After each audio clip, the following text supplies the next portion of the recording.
Bonjour à tous, aujourd'hui je vais vous présenter un porte-monnaie très pratique pour ceux qui n'arrivent pas à économiser.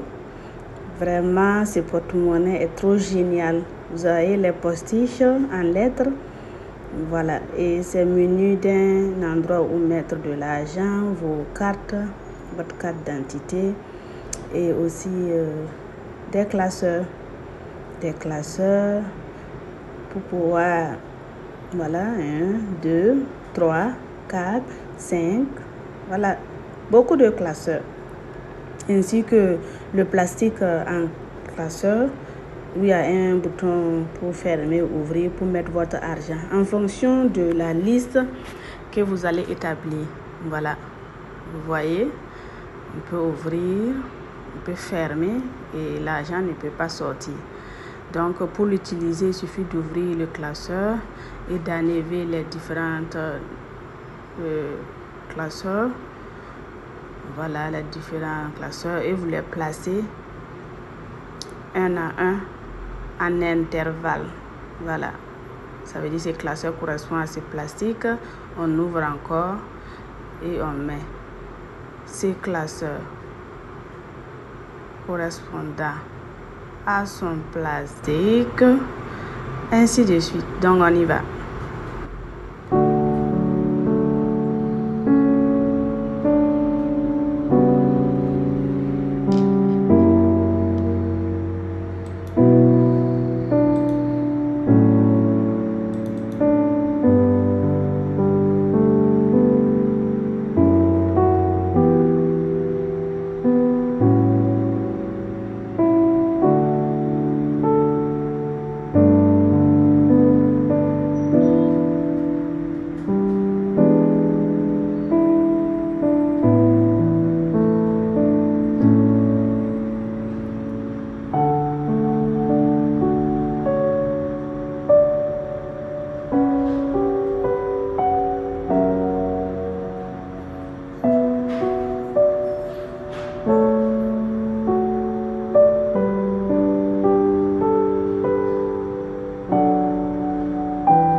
Voici, on est presque au dernier classeur de notre porte-monnaie.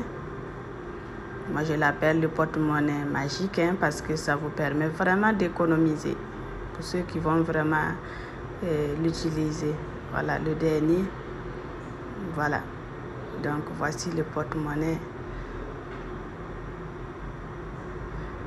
qu'on a fini de classer. Donc, on peut utiliser les postiches par couleur, ça dépend de la couleur que vous voulez en fonction de la liste de vos dépenses dont vous voulez marquer. Donc moi je vais décoller le rouge pour mettre en première position. Voilà, donc on continue. Bon, je regarde, je prends le vert et puis je colle sur la suivante. Voilà, donc je continue, je prends un rouge encore. Vraiment, ça dépend de vous. À vous d'utiliser les couleurs qui vous conviennent. Et je vais me munir il y a les postiches en lettres pour ceux qui veulent vraiment noter les dépenses par lettres. Mais moi, je préfère encore les postiches. Je vais les déposer. Et je vais me munir maintenant d'un bic où je vais écrire par là les dépenses fixes. Les dépenses fixes concernent tout ce qui vous dépensez par mois de façon fixe, que ce soit le loyer, l'eau, les factures d'eau, de courant, voilà, les abonnements. Tout ça, ce sont des dépenses fixes. On peut les lister par date, montant, voilà. Et par là, je mets, par exemple, les loisirs. Voilà, les loisirs, c'est tout ce que vous comptez faire comme sortir, restaurant et autres. Vraiment, il y a beaucoup de choses dans